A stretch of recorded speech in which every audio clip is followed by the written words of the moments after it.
एका 7 वर्षाच्या मुलीला एक शिक्षक गणित शिकवत होते.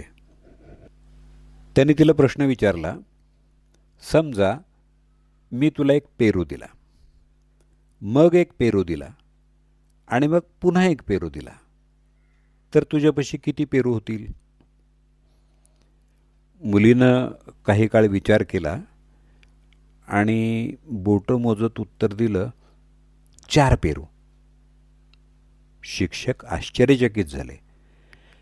त्यांना वाटले की मुलीनं नीट ऐकलं नसावं, म्हणून त्यांनी प्रश्न पुन्हा विचारला. बाळा, प्रश्न नीट ऐक. समजा मी तुला एक पेरू दिला, मग एक पेरू दिला आणि मग पुन्हा एक पेरू दिला, तर तुझ्यापाशी किती पेरू होतील? मुलगी शिक्षकांच्या आश्चर्यचकित चेहऱ्याकडे पाहत विचारू लागली, मगाशी मी 4 उत्तर दिलं तर शिक्षक आश्चर्यात पडले.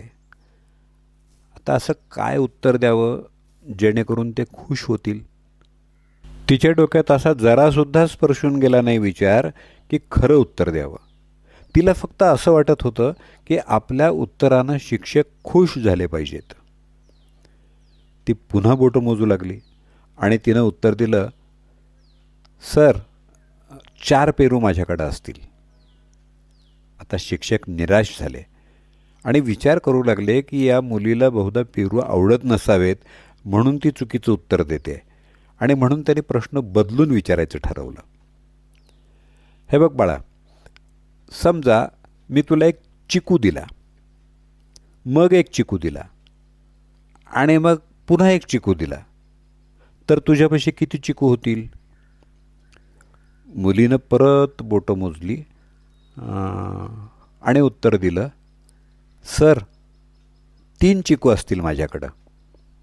शिक्षकांना याची मोठी गंमत वाटली की 3 वेळेला चुकीचं उत्तर देणारी मुलगी 4थ्या वेळेला कशी काय बरोबर उत्तर देते.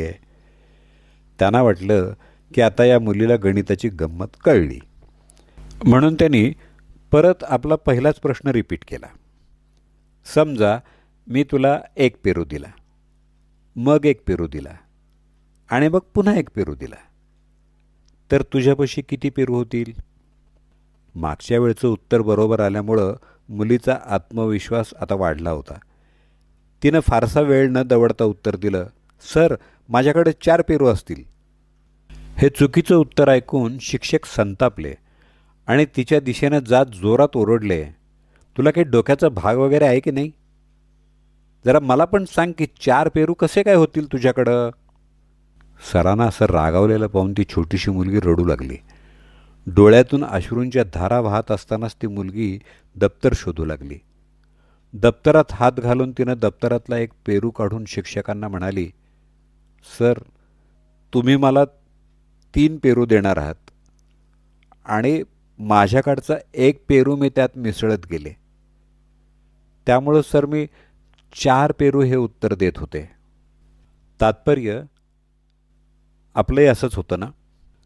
बऱ्याचदा समोरच्याकडून जर अनुकूल प्रतिसाद आला नाही तर आपण आपला संयम गमावून बसतो, पण त्याची बाजू काय आहे हे आपण कधीच समजून घेत नाही. त्याचा त्या पाठीमागचा तर्क, त्यावेळीची परिस्थिती, तो ज्या संस्कृतीत वाढला आहे त्याचे संस्कार, याचा आपण कधीच विचार करत नाही.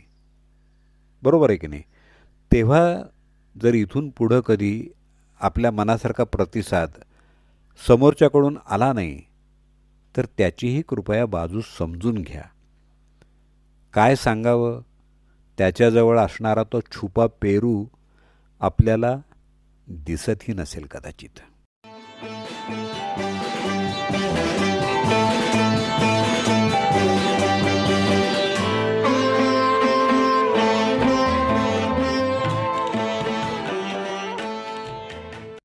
लेखक अनामिक. कॉपी पेस्ट केलेली ही माहिती आपल्यापर्यंत पोहोचवली दत्ता सरदेशमुख यांनी.